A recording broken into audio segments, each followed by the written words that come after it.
would you believe that this footage was shot on an iPhone?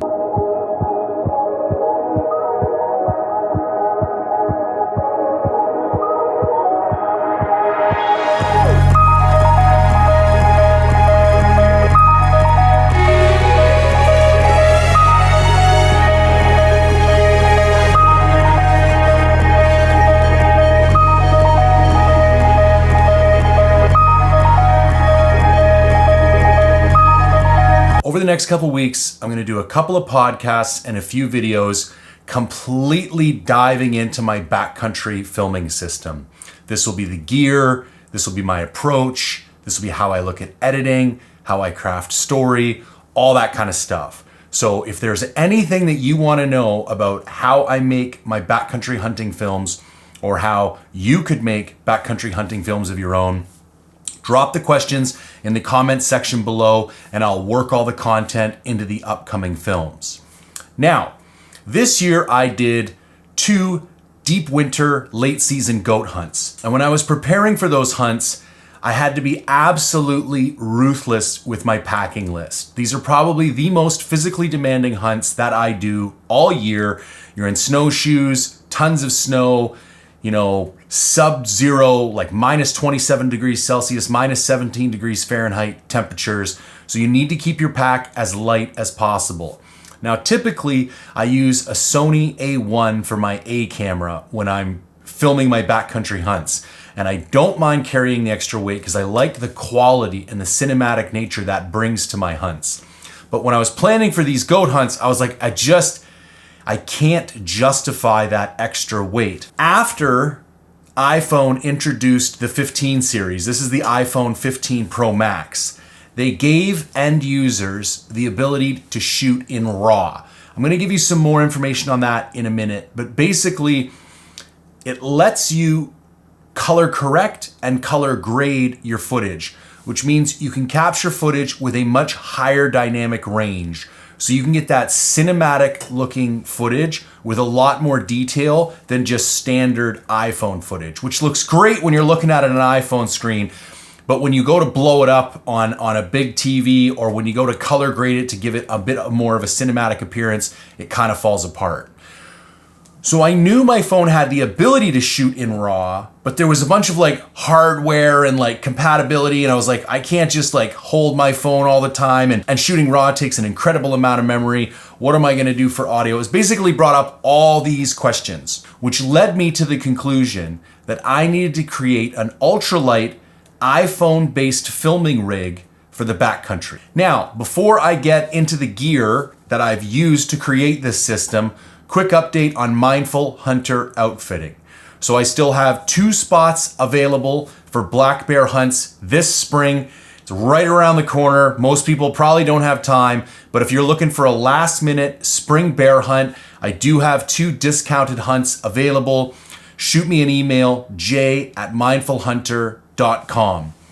All my goat hunts have been sold out through 2027. I do have a wait list for when I open up the 2028 hunts that you can get on if you want to. I also still have 2 spots for archery Alberta mule deer and 2 spots for any weapon BC mule deer this fall 2025. So if you want in on either of those, j@mindfulhunter.com. Now, let's dive into the gear. So the brains of the whole system is this iPhone 15 Pro Max. And again, you can use anything newer than this, but you can't use anything older than this. And as far as doing this on an Android device, I have no idea how you would do it. If you can shoot RAW on an Android device, then you can mimic this system. Up next, the primary storage is a Samsung 2 terabyte T7 solid state drive. This piece is absolutely critical. You need the speed, the reliability, and the lightweight form factor of a solid state drive. Being able to shoot RAW on the iPhone and the advancement of rugged external solid state drives are the reason why this system is now possible, and it wouldn't have been just a couple of years ago. Up next, we have a Rode smartphone mount that is paired with a SmallRig SSD clamp that just screws right into the back of the Rode smartphone mount. The smartphone mount comes with a variety of devices, and I have put an Arca plate on the bottom of one of these. So you can take these, mount them into this, you can hold it, then you can use the Arca plate to put it on and off tripods or various other devices. Also, I have here a newer Amazon brand, basically cold shoe mount. We'll get into that in a moment, but it essentially mounts to the top of one of these, and then it can also go into the smartphone mount from Rode. Then we have a 40 gigabit per second USB-C cable that's highly flexible. That's very important because you're asking this to bend really sharply. You don't want a super stiff cable and you don't want a super long cable because it's going to get caught on stuff. And I will write all of this in the description down below, so don't worry about trying to remember every last detail right now. Up next, we have a DJI Mic 2. Now it has to be the Mic 2. It can't be the Mic 1 because the Mic 2 you can link via Bluetooth directly to your phone, which negates the need for this receiver. So you can buy these as a pack and it's a little bit more affordable, and then you can pair multiple devices to this receiver, but you actually don't need this receiver because I'm gonna show you how to pair this mic directly to your phone via Bluetooth. And so if you do that, you can just buy this microphone independently. And finally, we have the Mountain Mag Digiscoping adapter from Epic Outdoors. And I'll get into why we need this in a moment. Okay, so let's take a second and put this all together and I will show you how exactly this functions. So first, you take your smart shoe mount and this goes via the MagSafe connector on the back of the smartphone. Then you take your handle, you put it in the bottom. If you want to, you can put this up on top. This piece is somewhat optional, and I'll get into that in a moment about why you may or may not want to use this sometime. Then you take your SSD drive, you put it in this clamp. You want to make sure that there's some space between your lens and the SSD drive, because if you have this too far over, you're going to block your lens. So bring this all the way over here. Then you take your SSD cable, put it in the drive, put it in your phone, and then essentially you now have a completely independent HD ultralight backcountry filming rig based on your iPhone. You can hold it in your hand. That's why I've added this additional form tape. You can use this Arca mount. You can put it directly on a tripod. You could put that on Joby GorillaPod so that you have a better handle. You can basically mount this in any number of ways. You can take your microphone and put it in this cold shoe mount at the top to give you higher audio quality. Also, if you want multiple devices, you can take the receiver and mount it to the top here, and then you can link this transmitter with this receiver. But if you're gonna use this as a lapel-based mic, this attachment is actually not necessary. So you can take this one off, make it a little bit lighter. These come with a fantastic series of magnets. You can basically mount your microphone down here, and then you can link this via Bluetooth to your phone, and then you don't have to worry about how far your phone is away, which is great because you can set this up for like more wide shots. You can sit back at your camp like 40, 50 yards away, still talking to your mic. The Bluetooth range on this is phenomenal. Now, before I dive into how I actually use this system, the apps I use, how I keep it all interconnected, quick update about Forged in the Backcountry. So I launched the 2025 drop of Forged apparel. Brand new boxers designed for the backcountry hunter from the ground up, brand new waterproof hat, and 5 new t-shirts designed.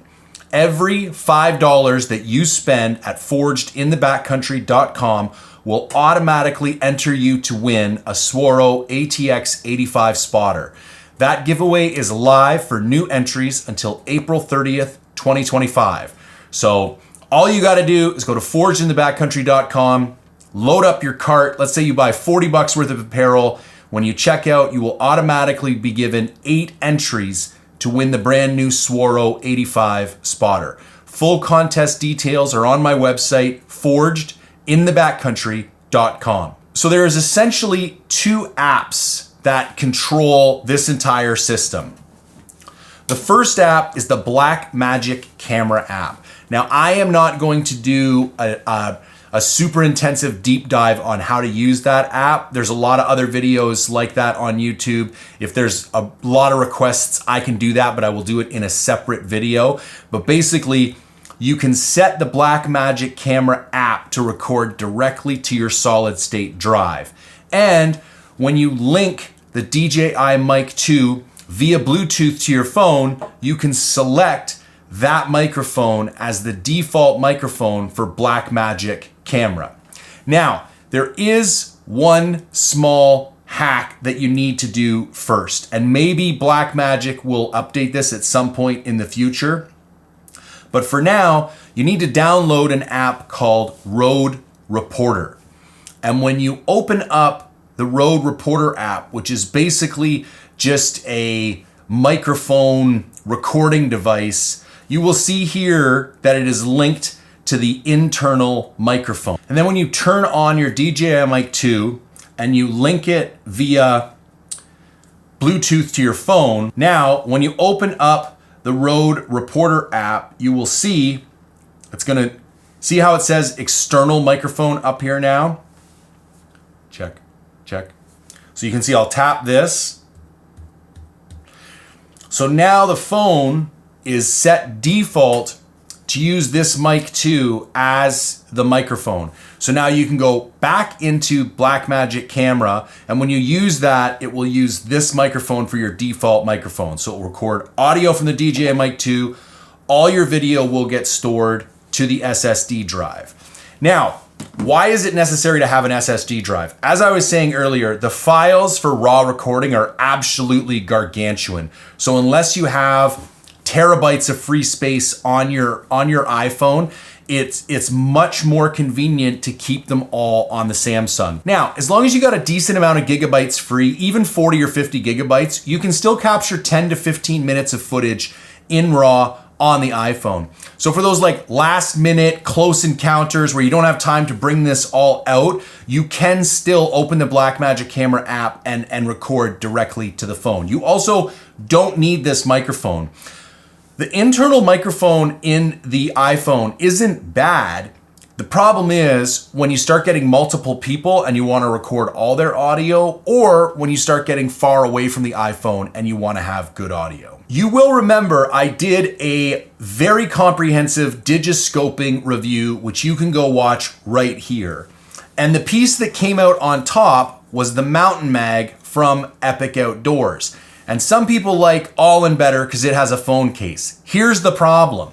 When you go to buy a system like this and you put the All-in case on your phone, this MagSafe adapter doesn't work from Rode anymore. So what I love about this system is that I can have this all connected.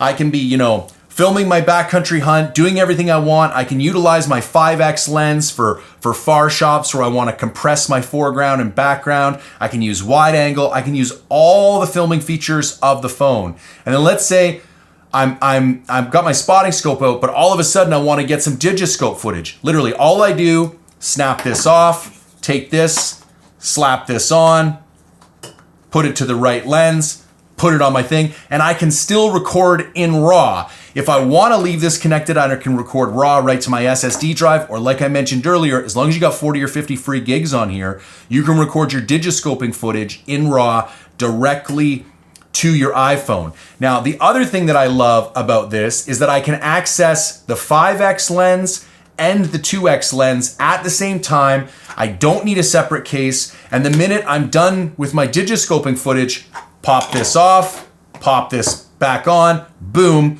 I'm back to filming my hunt. Now for practical transportation, I carry this dry bag. And what I do is, except for the phone, I take all of these accessories, comes apart in no time whatsoever, and I take them all and I put them in this bag. I then fold this bag up and I put it in the hip belt pocket on my backpack. So that while I'm walking, at a moment's notice, I just open that pack, take this, bring out all the components. Takes me 30 seconds to put this mini rig together, do all the filming I want, deconstruct it again, put it back in the bag, and put it away. Now that's for when I'm solo hunting. If I was group hunting and I was gonna focus on filming, I would most likely just leave everything out. And you can get larger rectangular filming rigs for your iPhone that are a bit beefier, a bit heavier, and would be better suited if you were gonna leave it put together for an entire hunt. But really, my focus here was to create the lightest, most reliable filming rig for the backcountry, so that's what I've done. All right, folks, there you have it. I'm sure there's gonna be more questions, so again, whether it has something to do with this video or the future videos in the backcountry filming series, if there's anything you want me to address, drop a note in the comments section down below. Did you find this video helpful? Do you find unbiased, non-sponsored gear reviews and informative reviews like this helpful? If you do, and you would like to support more of them, go to mindful-reviews.com. Sign up for one of the subscription plans, and that's how I can keep making this content and putting it out for free for you guys. Now, if you do that by April 30th, 2025, you will be automatically entered to win a pair of Sig Sauer Zulu 10 15 power binoculars. Again, mindful-reviews.com. Quick reminder, any notes or questions, drop it down in the comments section below. And as always, thank you for tuning in.